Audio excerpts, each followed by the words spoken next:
Hola, voy a bajar la suspensión al Raptor 350.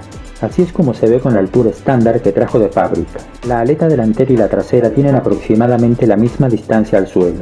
El Raptor 700 tiene las aletas traseras más altas que las delanteras y para mi gusto se ve mejor que el Raptor 350. Puestos los dos Raptor en paralelo, se aprecia la diferencia de diseño. Da la sensación que el 350 está elevado en la parte delantera. Cabe destacar que el Raptor 700 está bajado unos 6 centímetros delante y detrás. La parte baja del chasis queda paralela al suelo tanto en el 350 como en el 700. A continuación muestro cómo bajé la suspensión delantera del Raptor 350 unos 70 milímetros para que cambie el aspecto del quad. La altura al tornillo del triángulo superior era de 465 milímetros con la suspensión en reposo. Al elevar el quad para que la suspensión se alargue a su máxima extensión, la altura aumentó 35 milímetros. Comencé quitando el tornillo inferior del amortiguador. Ese tornillo hay que guardarlo para cuando queramos volver a la altura original. El trabajo se debe hacer por pasos iguales en ambos lados. No es como se hace al cambiar las pastillas de freno, que se termina a un lado antes de pasar al otro. Si los amortiguadores son los originales o similares, es necesario aflojarles el tornillo superior para moverlos. No es necesario quitar la tuerca. Los amortiguadores de buena calidad traen esferas en los puntos de anclaje, por lo que no es necesario aflojarles el tornillo superior. Bajé el gato hasta encontrar la altura de mi preferencia. El tornillo del triángulo superior debería quedar a 390 milímetros, que son 70 milímetros menos que la altura que tenía. Cuando sabemos a qué altura debe quedar, hay que volver a subir el gato para compensar los 35 milímetros que se comprimen los amortiguadores. Posicioné el tornillo del triángulo superior a 425 milímetros del suelo para medir la distancia a la que se debe anclar el amortiguador. Las medidas cambiarán para otros quads. Coloqué un trozo de madera abajo de cada amortiguador para que estuvieran en la que sería su posición después del montaje. Utilizando el calibre, medí la separación entre el punto de anclaje que está en el triángulo y el del amortiguador. La separación fue de unos 46 milímetros aproximadamente. Hice una plantilla de cartón y la coloqué para comprobar si podía ser válida. El diseño difiere del que hice para el Raptor 700, ya que la forma del anclaje es distinta. Este diseño también sirve para el Blaster y el Banshee, entre otros. Hice en acero 4 copias de la plantilla y corté a la medida necesaria trozos de varilla roscada de 10 milímetros para montarlas como se ve en las imágenes. Las tuercas y las arandelas interiores son necesarias para que se ajusten las piezas al quad. La cantidad de arandelas dependerá del grosor que tengan. La parte plana que se muestra en el círculo debe apoyar sobre el triángulo de suspensión. Antes de comenzar el montaje, até el amortiguador hacia arriba para tener más comodidad para trabajar. Puse primero el lado que se atornilla al triángulo. Lleva 2 tuercas en el interior a modo de espaciador para no forzar el anclaje. En caso de usar un tornillo, en vez de varilla roscada, se debe tener en cuenta que la rosca ocupe el largo total. No es un montaje complicado. A mí lo que más me costó fue poner las piezas sin tapar con las manos para que se pudiera ver en el vídeo. En caso de ser necesario, se pueden quitar las ruedas para mayor comodidad.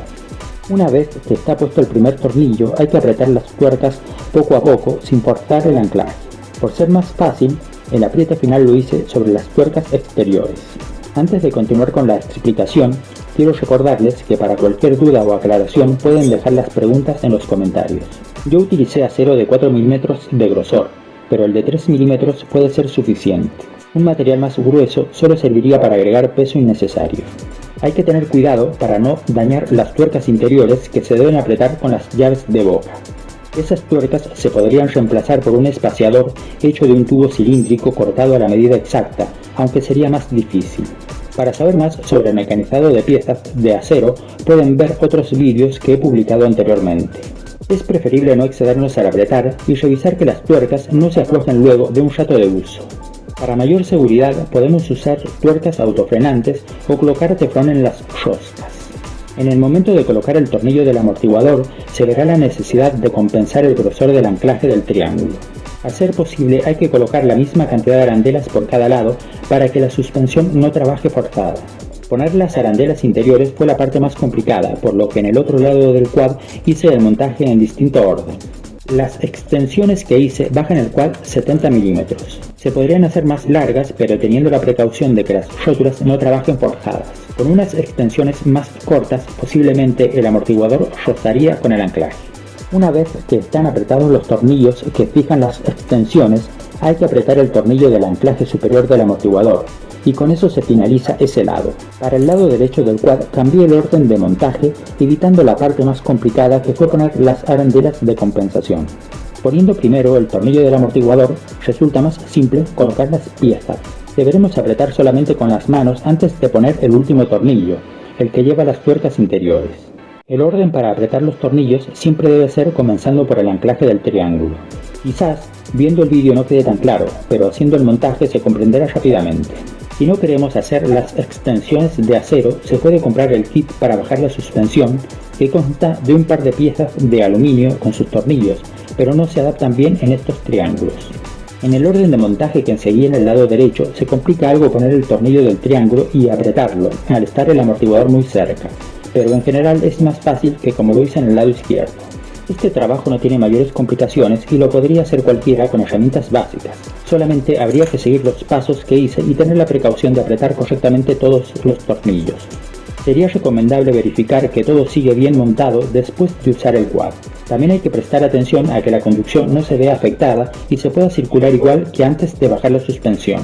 Una opción para bajar la altura del quad y que no se vean afectadas las posibilidades de conducción es cambiar los amortiguadores por otros más cortos, pero es más caro. Independientemente del método usado para bajar el quad, es necesario verificar que las rótulas no se vean forzadas al comprimir la suspensión a la mínima longitud. Recordemos que la altura del tornillo del triángulo superior debería quedar en 390 milímetros, que es exactamente la altura que ha quedado. Estéticamente podría haber quedado mejor pintando las extensiones en color gris, pero así no se ven mal. Para finalizar, dejo unas imágenes del quad. Dependiendo del quad, podría ser necesario alinear las ruedas si la altura cambia mucho. Anteriormente publiqué un vídeo de cómo se hace la alineación de las ruedas delanteras. Cabe aclarar que teniendo la suspensión rebajada con unas extensiones, no es recomendable saltar con el quad o levantar las ruedas delanteras. En cuanto a la vista general del quad, conseguí el efecto buscado. Las aletas delanteras no se ven tan altas y el chasis tiene poca caída hacia adelante. Muchas gracias por ver el vídeo.